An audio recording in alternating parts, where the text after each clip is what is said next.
They're still awaiting word of progress in the Big Mac talks, and the midnight deadline may be ignored.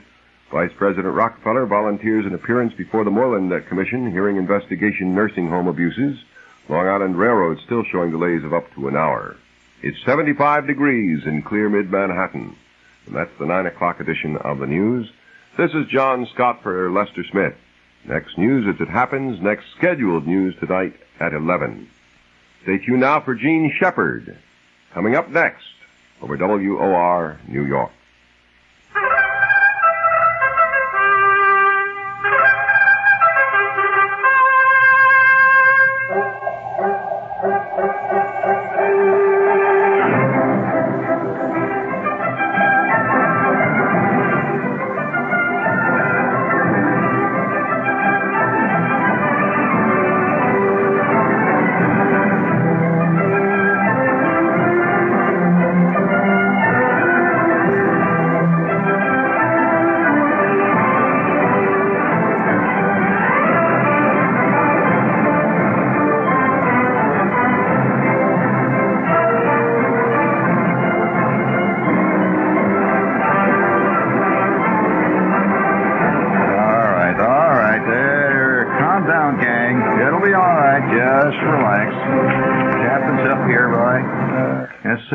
It's like being the cruise director, the entertainment director on the Titanic. Sometimes, Oh, yeah, in charge of that orchestra, the one that played the Nearer, My God, to Thee as the ship went down. Of course, that was booked by the cruise director, and that was part of the entertainment. And as a matter of fact, there is some rumor that even the sinking itself was part of a great, tremendous, exciting moment. Now, are you ready in there? Well, then, if you can't get that queued up, we ain't going to use it, baby. All right. No. The reason I say this is that there are times. Here it is. It's sort of hanging there, in the week there. I like everybody else. You see, there's a thing called the cyclic emotional period cycle. The people go through this cycle. You may not know this, but there's an actual sine wave that you can almost a sine wave. It's the, let's say, the measure of how with it you are at any given time. For want of a better phrase, these are all lay phrases. We're certainly laymen here, right, gang? George. That reminds me, I better not say it here. But nevertheless, the cyclic nature of your psyche. Psyche, by the way, being derived from an earlier deity, which we will not get into at this time, since I don't want to offend any pantheists who might be among us tonight. Of course, there are still pantheists with us. What is it, a pantheist? That's not some guy that works down at Barney's and he fits slacks. No, a pantheist. It's not bad, is it? A pantheist. Also, we don't want to offend any pagans that are among us tonight. Are there any pagans with us? Please put your hand up. This will not be held. All right, okay, all of you.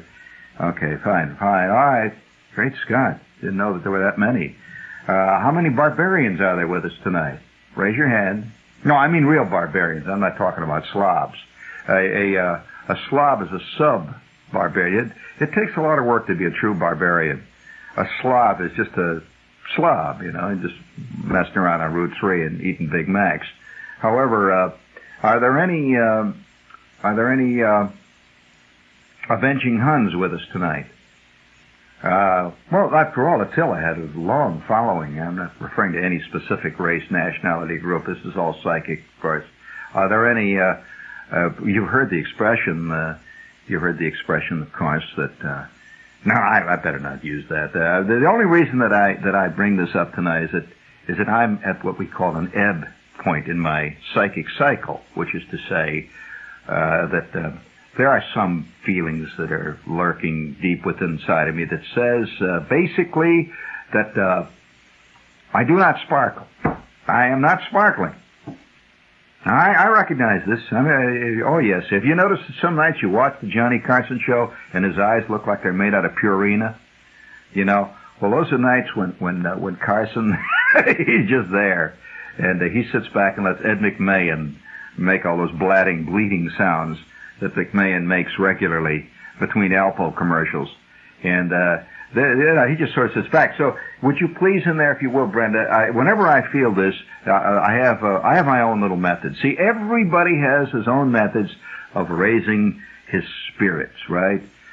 Some guys go to this bar on 3rd Avenue and they start laying it in. Other guys go home and yell at their wife. Wives known to go home and then quickly go out the back door and leave with the TV repairman. That's their way of doing it.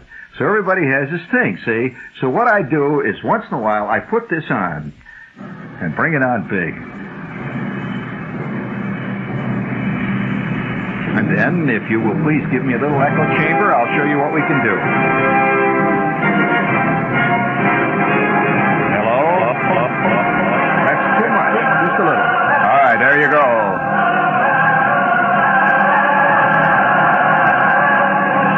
Once in a generation, a voice arrives that speaks of the hopes, the fears, and the future of all mankind.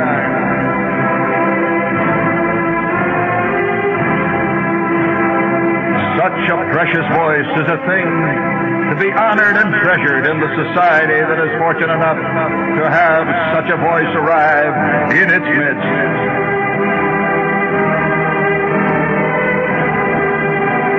And tonight, here is the star of our show, who personifies such a sound that speaks of the fears, the soul beats of all men of his time.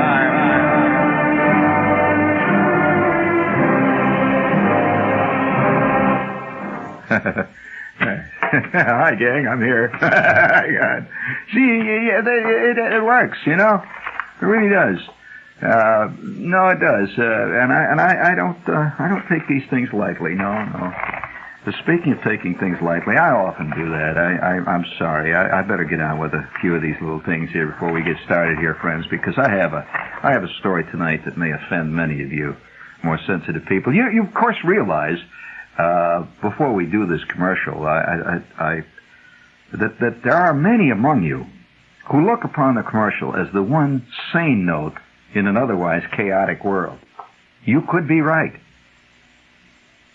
It's clean and straightforward. It's an attempt to sell you something. That's all there is to it. All the other attempts to sell you something are clouded in murky interviews.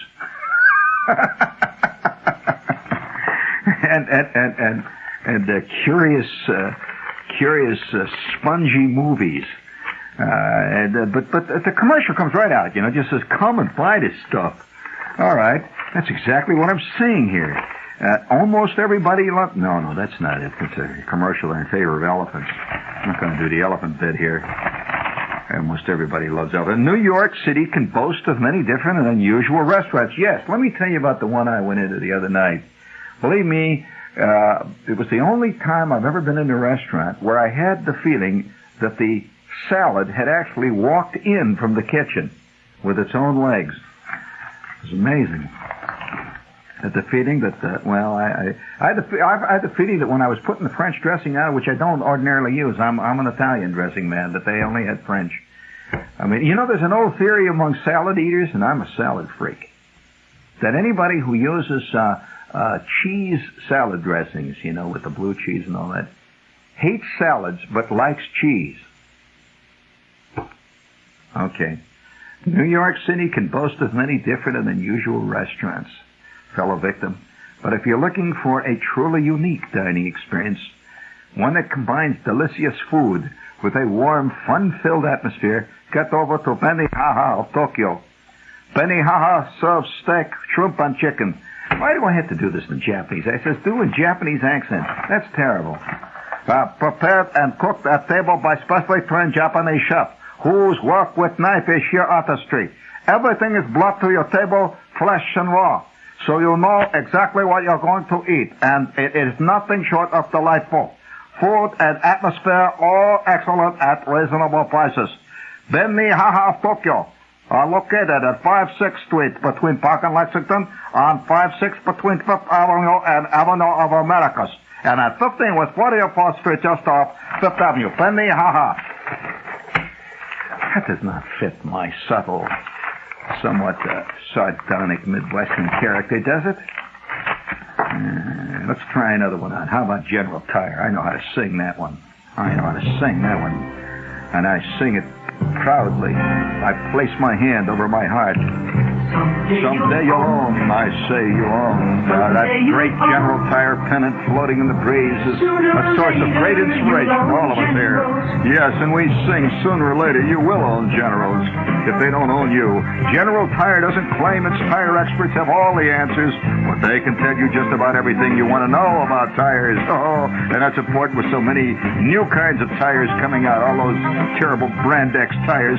Learn the real truth. Go down to see your General Tire specialist.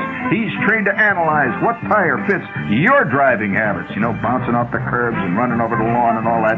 Your car, your budget. He'll put you back on the road with beautiful Generals. Sooner or later, you'll own Generals. I say again, yeah.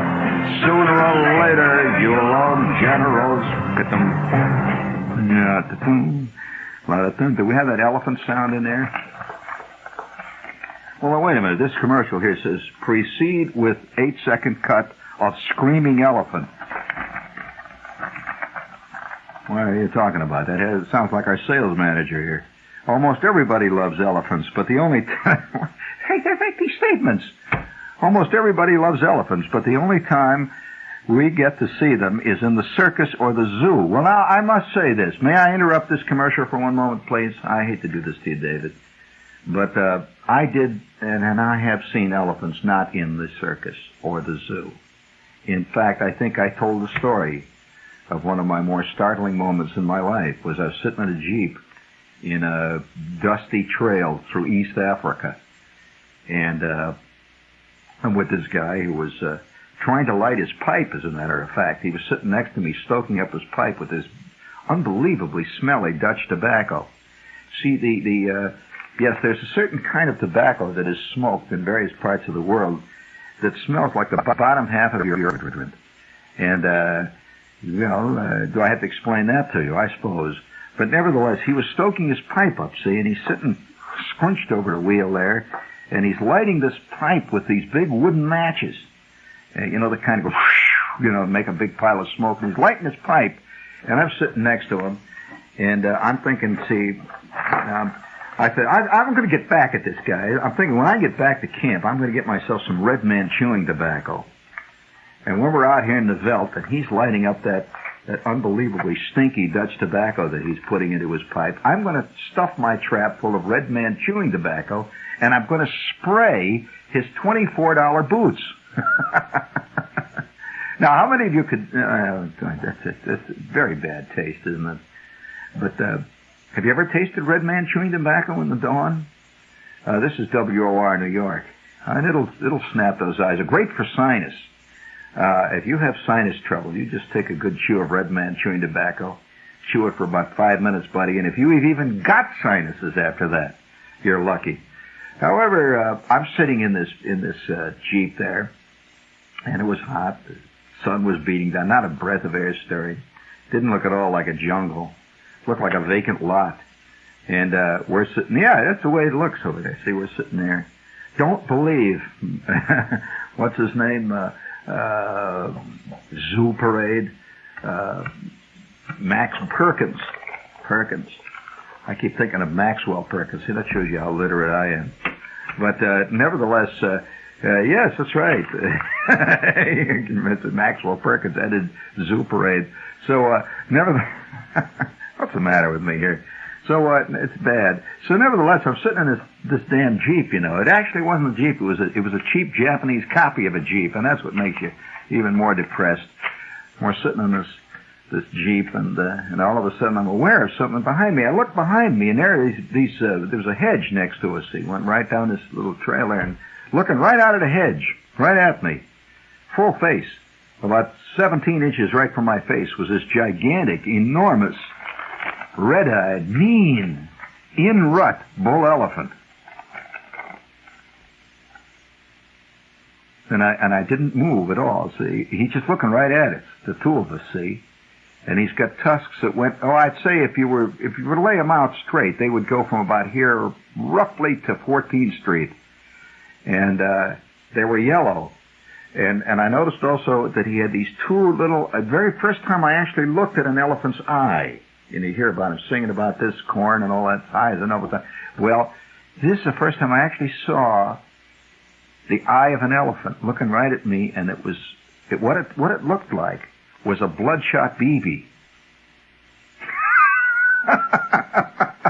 He was mean. He was looking right at me, see. So this opening line here that says most everybody loves elephants, I would have to go into the almost category. And they have this new book called Among the Elephants. It's the true adventure story of a young Scottish zoologist and his wife who went to live with and study the elephants. Ian and Aurea Douglas Hamilton fought the terrors of the jungles of East Africa to try to learn the facts of elephant life. And they came back with such fantastic scientific concepts as baby elephants have a terrible time learning what to do with their trunks. That's very scientific.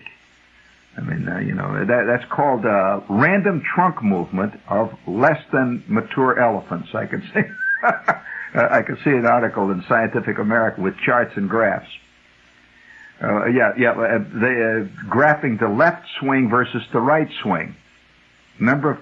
Frequency of hindquarter scratchings per hour. There's no such thing as an elephant graveyard. Well, I suspected that. My father searched for that for years, and he would have been happy to know that he was searching for nothing. Among all the elephants has these beautiful pictures of elephants and all kinds of stuff. It's new. It's Viking Press. So go down to your bookstore and ask for Among the Elephants and stand back. Now, one more thing. You had another one? Here it goes. In New York, to no man's clothing, you've got to know your bees. No city in this nation corresponds. No matter who the man you are, you'll find one sure. This sounds like a regimental song of the 7th Hussars. Brooks Brothers is to fathom We're marching forward with Bonds.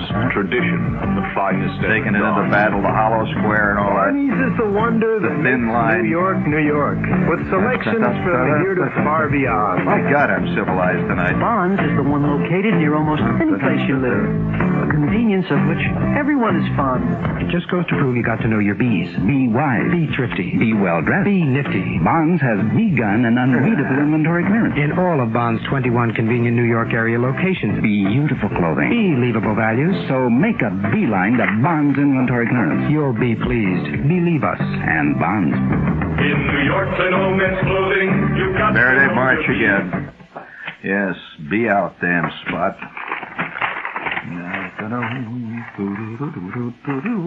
Yeah, but nevertheless, I must tell you there is a reason for my sardonic cynicism about life. I mean, I have nothing against elephants. It's, in fact, quite the other way, I discovered. It was elephants that did not like me. And when you discover these things, you can go out and you can, pretend that you love nature. And you go rushing out into the greensward, and a hooded cobra grabs you by the kneecap. At that point, you have to decide whether or not, well, rejection, you see, is basically what we're talking about here. And I think most of us ultimately are rejected by nature.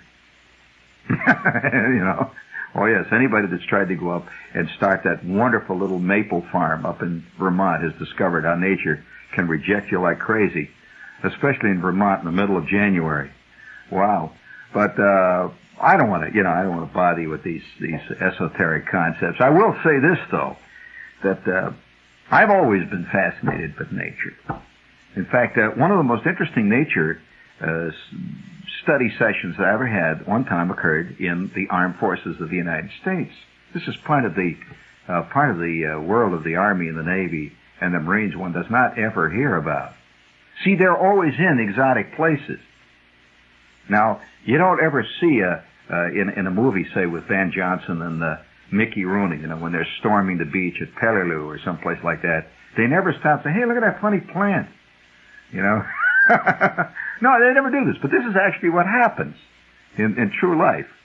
So if I may take this moment to remind you of an unpleasant thing, I will remind you of the armed forces. But I didn't find them unpleasant. It's a fascinating time to be in the armed forces. and because you're so basically free. Which sounds like a contradiction in terms, doesn't it? No, it does. That more people, more human beings, are trapped by what is called freedom of civilian life than they ever felt when they were involved in what could be called a more formal entrapment. Now, how are you trapped? Well, I know one guy who is trapped by tractor lawnmowers. For over 3 months now, he's been going back and forth to the tractor lawnmower store in Darien, Connecticut, trying to get a belt for the 2-cycle engine that operates the lawnmower section of his tractor lawnmower. He is trapped by that damn little piece of equipment he once, in a moment of rash indecision, bought.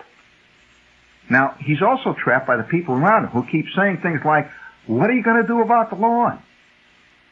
And he's trying to do something about the lawn. He keeps going down to the hardware store, and the guy keeps saying, "Nope, part ain't come in yet." And so he's trapped by these things. And you can't fight. It's like being trapped by a snowstorm consisting of feathers. I mean, you know, and yeah, you can't really get mad at them, but they keep burying you. And so, but in the armed forces, everything is clean and simple. It's either a half an hour before chow or half an hour after. There's never any discussion as, well, where shall we go to have dinner tonight? Or such a discussion which often has resulted in unbelievable fights in many a family. Like, what would you like tonight for dinner, dear? And he says, well, I don't care. Oh, well, it don't matter. She says, well, it's up to you. He said, what the hell do you mean it's up to me? Why don't you say what you want? Well, I'll cook it. You just tell me. Well, 20 minutes later and a lot of yelling later, they're both sitting down very angrily to a Hungry Man TV dinner. So this is entrapment. Now, it's not entrapment of a conventional kind, but let's put it this way. It is the ultimate conventional entrapment. Now, in the armed forces, one does not have these problems. You are either near the front of the line, or you're near the middle of the line, or near the end of the line. That's the only discussion that ever is important in chow time. You're just waiting in line. I remember one moment. You want to hear a true moment in the chow line? This guy, it's Gasser, as a matter of fact. This is Company K of the 3162nd Signal Air Warning Battalion, Company K. Gasser is standing up on the little porch, see, and they have a screen door in this tropical, heat-ridden mess hall. And Gasser is looking into the screen. He's the first guy in the chow line. And the line sort of stretched out back and sort of wound in among the palmettos and various exotic plants and spiders that populated the area. And hanging right next to me, I was about halfway back, was the Lyster bag. You know what a Lyster bag is? You do not know what a Lyster bag is. Have you heard of Listerine? Well, who was Mr. Lyster? Oh, you don't know this. Well, Mr. Lyster, or Dr. Lyster, was a man who was famous in the annals of medicine in the 19th century. What did he come up with? He did not invent Listerine. Well, anyway, we'll leave this for your own independent research. But nevertheless, I was standing there next to the Lyster bag. This is something I've never heard mentioned in any Army movie, and yet it's in every armed forces bivouac situation. The other day, Jim Jensen, the news guy, they were talking about the ladies in the Army now, and he says, boy, that must make an interesting bivouac. And I would say, yes. Having been part of many a bivouac situation, you know what bivouac is? Well, bivouac, in case you are not aware of that, is, let's put it this way, going to camp. You know how, let's spend a weekend out in the woods? Well, that's what bivouac is. Only the woods that they do it in and the way they spend it is not exactly the way the Cub Scouts do it. They don't give merit badges for making leather wallets with Roy Acuff's picture on them. However, nevertheless, we're on bivouac, see? Only it was actual bivouac. This was action. It was not bivouac. So we're standing in the long line, see, and there I am, about halfway back. And this is a typical scene in the chow line in the tropics. Temperature 105. And this is a crowd that's been together now for over 1,900 years. And everybody knows everybody, and far more than anybody wants to know about anybody else. And there's no surprises in this crowd. We're all standing in line. And we are all wearing the remnants of very, very smelly fatigues. In fact, most of us have cut our fatigues off roughly about 7 feet above the knee because it was so damn hot there. In other words, we're wearing shorts. And they have not seen the laundry for over 8 weeks. Nothing has. And everything is slowly corroding away because of the moisture and the heat. And in fact, now I had a set of dog tags, which I still own, by the way. Now these dog tags are made out of bronze. They're brass. You've seen that. I had two kinds, aluminum and brass. Did you know there were two types of dog tags? Now, you could and there was a little, incidentally, there was a little social differentiation in there. If you had the brass dog tags, you were really an official GI. If you had the aluminum dog tags, you had come through a second-rate induction center. And there were all kinds of little subtleties like that. Even your serial number told a lot about you. I had a serial number that began with 1, which meant RA. Aha. Do you know that anybody who has a number 1 serial number is paid before a draftee? Who could even be, outrank him, 500 ranks? Oh, yes. So, there are all these little things. So I'm standing back in line, and these are things you don't know about the services. So I'm standing halfway back there next to the Lyster bag. Well, I didn't think I'd get back to it, huh? Well, ask any ex-GI around you there what a Lyster bag is. He'll tell you right away. Well, what is a Lyster bag? Well, it's occasionally seen in the background in an occasional Army movie. Rarely discussed. In fact, it's only rarely seen, and yet it's omnipresent in any situation that involves soldiers on a bivouac out in the field. Well, all right, I'll tell you what a Lyster bag is.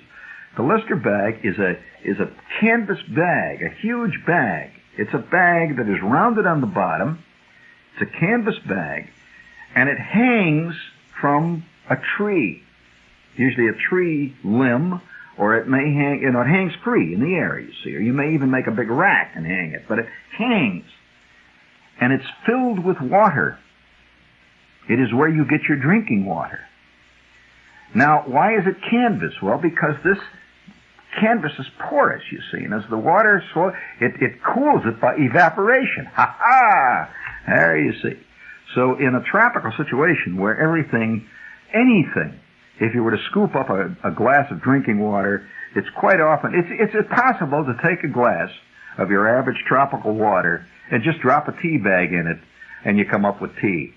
I mean, So they invented the Lyster bag, see, and what they do with the Lyster bag is they throw in about 17 different types of chemicals, which makes it moderately antiseptic. Like chlorine, say. I got so that I really like chlorine. After a while, you drink enough of it, you kind of like it. The water tastes very flat after that. And we used to have chlorine tablets. You put them in the canteen and all. So we had chlorine, salt, and the whole bit, see. And this thing is quietly simmering away there. And it has 4 spigots at the bottom. This is the way you get the water out. The little type, the little chrome type of spigots that you press, and the water comes out, right? Squirts out. Well, here I'm standing next to the Lyster bag when an event occurred which caused a near riot in the chow line. I'm standing right next to the Lyster bag on this day. Now, this Lyster bag had been hanging there the rumor was that this Lyster bag had been carried by Teddy Roosevelt's company and had seen many wars and many campaigns. And God knows what kind of water had been in it. I mean, it was, but it didn't matter. See, after a while, you'd be surprised how adaptable the human being is. So I'm standing next to the Lyster bag, And everybody's in line, seeing the chow line. Now, what do you have when you're in chow line? For those of you who aren't aware of this, there's a thing called a mess kit. Now, the mess kit does not carry a mess around in it, except at chow time. So what you do is you open up this little kit, see, and it's two halves. You've seen them, right? And one half is divided. Well, that divider is only, let's put it this way, it's symbolic. It does not actually divide anything, because it is quite often they will give you a great ladle of army stew, which is liquid, and in the other divider there will be cherry jello. The divider is much too small, and so you have cherry jello mixed with stew, which is quite interesting. You'd be surprised at the fascinating taste combinations you can come up with. I have had friends. If you're curious, I have had pecan nut ice cream and salmon loaf. It's a fascinating experience to mix the two. And I've had them mixed nicely. Now, I'm standing next to the Lyster bag. I got my mess kit, see, and it's hotter than hell. And we were fighting a curious thing which we had in that area. There were tiny midges, little tiny flying insects that were so small they were invisible. Did you ever hear the expression no-see-ums? All right, that's an Indian expression. They're tiny little things that bite you like crazy, like somebody's put a hot pin in your skin, but you cannot see them. So they would just go in waves over the chow line. See, this was kind of, it was kind of a prelude to the dinner, and the waves going, and Gasser's standing up in the front. Remember, he's up at the front there, looking in the screen door of the chow, of this little chow hut we had there. And I'm all the way in the back, see, in the middle there. I'm there with Goldberg is there standing next to me, and I could see other guys drifting. And like natural, Zinsmeister's at the end of the line, way in the back in the darkness there, and we're all standing. And it was not much was being said. See, after a while, when you're together for endless numbers of years, there isn't much to be said. Everyone is existing on a primal level, and I make it sound pretty bad, don't I? But it isn't bad. It's absolutely, totally serene. When you reach a primal level, there is a serenity. And anyone who's been in a monastery could tell you that ultimately bread at 3 o'clock in the morning, washed down by a little cold water and a few blasts of Gregorian chants and silent contemplation for 18 hours has a certain quality, after a while, of serenity. Once you can break through the initial barrier of, we have a barrier in our mind. I think Americans are the most activity hip people in the world. We've got to always be doing some activity, constant activity. What do you think jogging's about? The average person, after he's bored with watching TV and everything else, goes out and runs around. I mean, he pretends that it's for his body, but actually it's to keep going. You always get this sense that you're doing something when you're jogging. And so we're activity involved. We're activity hyper involved. So the idea of just sitting for a year and a half contemplating your navel is totally un-American. Completely. But that, nevertheless, was the daily activity of Company K.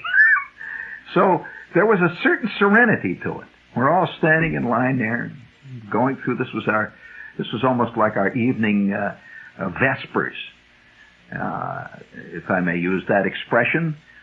They had played off in the distance the transcribed taped bugle that blew. These bugles would blow occasionally in our little company. And it was all rituals. It had nothing to do with our company, in a sense that a bugle is supposed to be for a vast number of men. And we would hear faintly playing through our little PA system.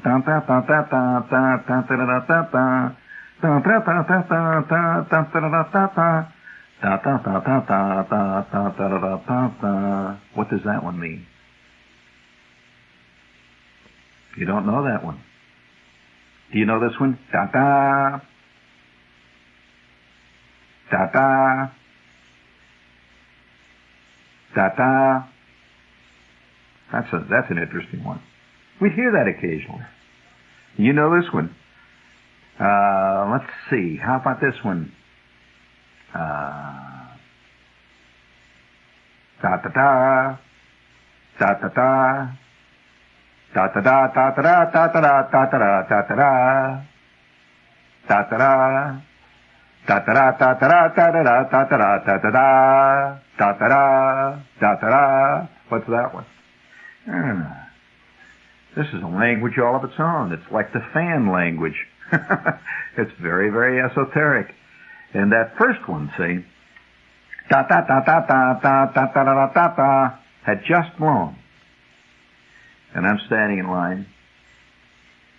And the line is not moving. They have not opened the screen door yet. A moment of quiet contemplation among the midges.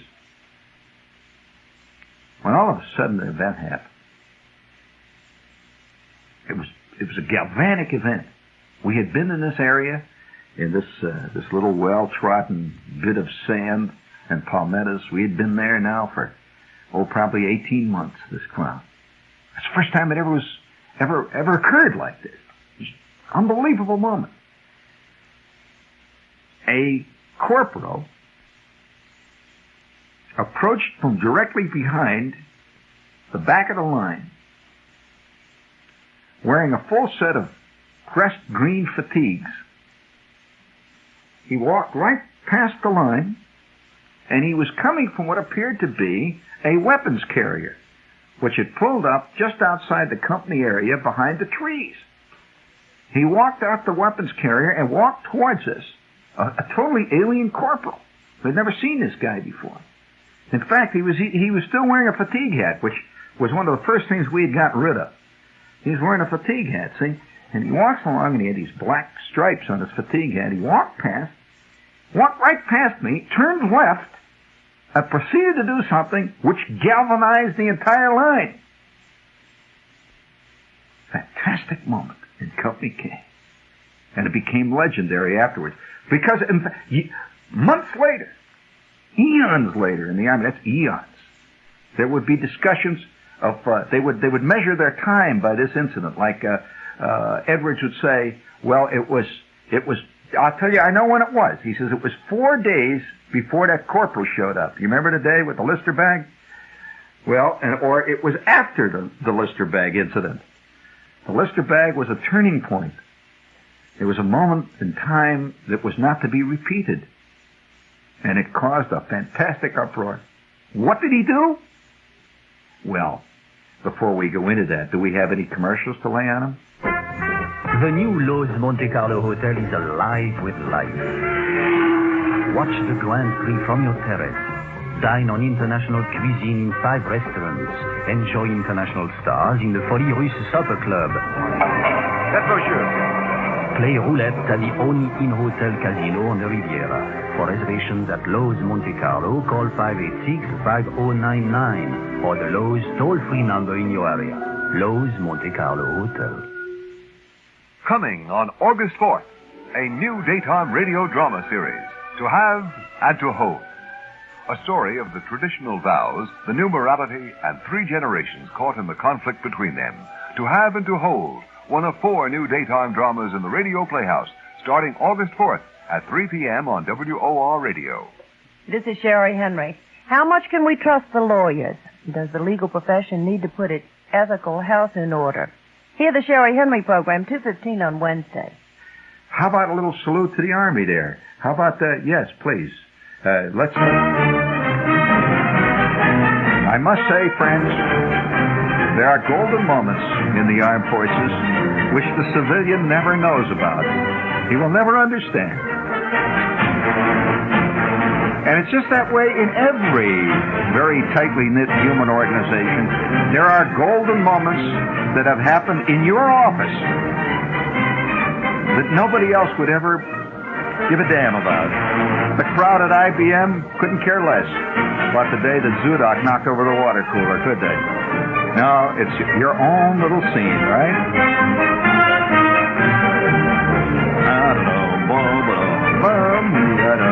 Okay, at ease, you guys. Come on, at ease. Let's straighten it up there. Dress up that line, right? Well, all right.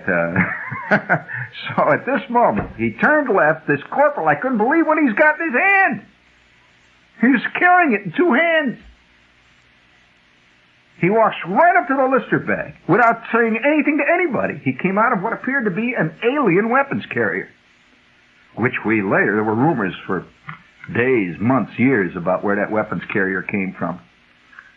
There were even a sub-cult began to grow up among Company K, which could be called the green weapons carrier cult, just like the white cargo ship cult, that one day this green weapons carrier would arrive again from the outside world bearing discharges. Who knows what kind of goodies, possibly even bearing promotions. Every Army company I was ever in, the minute I joined it, the CO would step out in front of the company and say, "Men, any of you guys here that come in here thinking that the TO is open, the TO is closed in this outfit. There will be no promotions. Our TO is closed. However, I expect all of you to do your best." That means forget it. You're going to be a PFC for another year.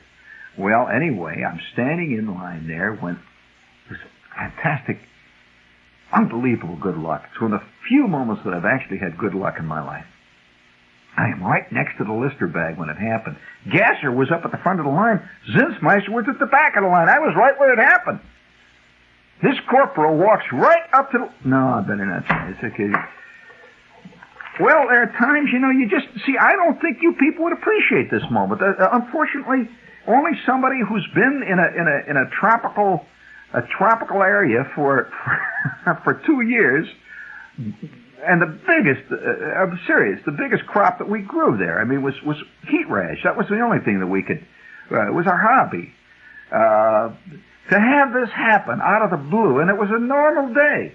Just nothing day. It was not Sunday. It was not Thanksgiving. It wasn't the day that the general made Major General. It was none of that stuff.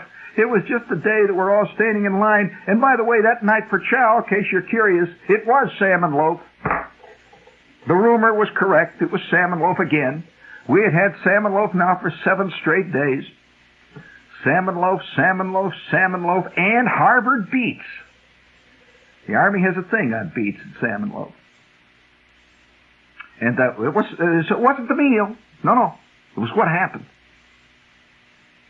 That corporal walked right up, right next to me. I could have reached out and touched him. I wish I had. It's because later on, other guys claimed they did, and I know damn well they didn't. They were 15, 20 feet further up the line than me. But I could have reached out and touched him. He turned left right at me, smartly, nicely. He turned left, went right over to the Lyster bag, without saying a word.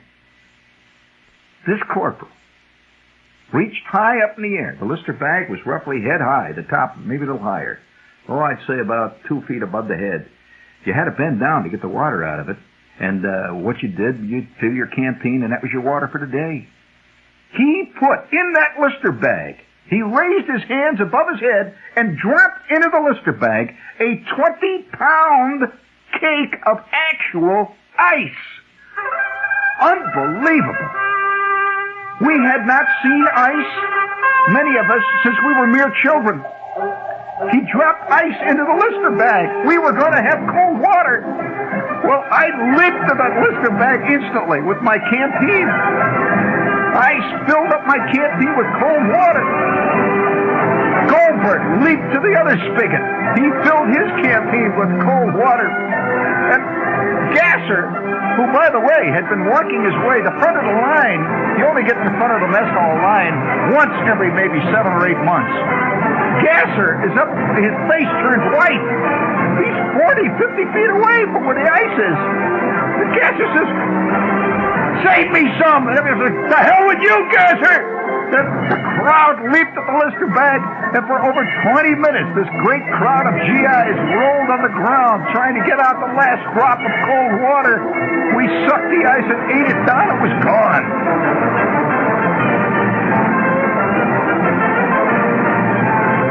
I just can't tell you how a piece of ice looked that day. I drank that cold water out of my canteen, and by the way, the supply sergeant had been particularly elegant in his treatment of the chlorine on that day. The chlorine and the malaria tablets had an interesting, biting, sharp martini quality to them. And with each of us with a little piece of ice floating around on the top of the canteen cup, it's fantastic wine. Later that night, of course, there were scoffers, guys that were on details at the time, who would not believe that this had occurred. There's always, among every crowd, there's the scoffer. What are you talking about, the Red Sea party? Are you kidding? Oh, this is WOR New York. Stay tuned for In Conversation, you hear?